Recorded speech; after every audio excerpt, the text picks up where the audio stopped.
ഇന്നത്തെ special beef biryani ആയിരുന്നേ. മുറിച്ച് കഴുകി വൃത്തിയായ ബീഫിലേക്ക് കുറച്ച് മുളക് പൊടിയും കുറച്ച് മഞ്ഞൾപ്പൊടിയും കുറച്ച് ഉപ്പും കുറച്ച് ഗരം മസാലയും കുറച്ച് മല്ലിപ്പൊടിയും, അതിനുശേഷം കുറച്ച് ജീരകവും പിന്നെ നാരങ്ങയുടെ നീരും കൂടി നന്നായിട്ട് മിക്സ് ചെയ്തിട്ട് അതിൻ്റെ മസാലയൊക്കെ പിടിക്കാൻ വേണ്ടിയിട്ട് കുറച്ച് ടൈം അവിടെ എടുത്തു വെക്കും. പിന്നെ ഇഞ്ചിയും വെളുത്തുള്ളിയും പേസ്റ്റാക്കി വെച്ച് പിന്നെ എന്താ വേണ്ടത് വെച്ചാൽ ആ മിക്സിലേക്ക് കുറച്ച് തക്കാളിയും പിന്നെ ഇപ്പം മിക്സാക്കിയ ആ ഇഞ്ചി വെളുത്തുള്ളിയുടെ മിക്സും കുറച്ച് പുതിനയും കൂടി ഇട്ടിട്ട് നന്നായിട്ട് ഒന്നുകൂടി മിക്സ് ചെയ്യും. കുറച്ച് കുരുമുളക് പൊടിയും കൂടി ഇട്ടിട്ട് വെള്ളം ഒഴിച്ച് ബീഫ് വേവിക്കാൻ വെക്കുക.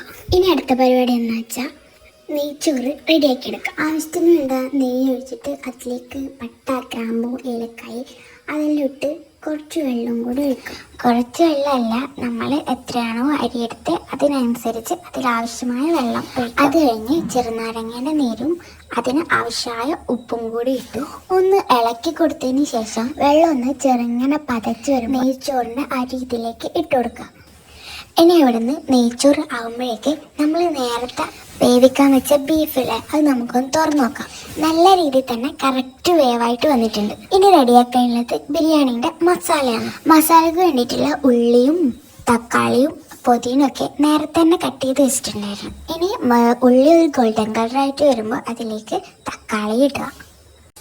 തക്കാളിൻ്റെ പുറകിലായിട്ട് തന്നെ ഇഞ്ചി വെളുത്തുള്ളി പേസ്റ്റാക്കി വെച്ചിട്ടുണ്ടായിട്ടില്ലേ അതും കൂടി ഇട്ട് നന്നായിട്ട് മിക്സ് ചെയ്ത് റെഡിയായി വരുമ്പോഴേക്കിനെ നമ്മൾ നേരത്തെ വേവിച്ച് വെച്ച ബീഫ് എടുത്തിട്ട് ഈ മസാലയിലേക്ക് ഇട്ട് വീണ്ടും നന്നായി മിക്സ് ചെയ്യാം. വീഡിയോ ഇഷ്ടപ്പെട്ടിട്ടുണ്ടെങ്കിൽ സബ്സ്ക്രൈബ് ചെയ്യണം. Okay, by.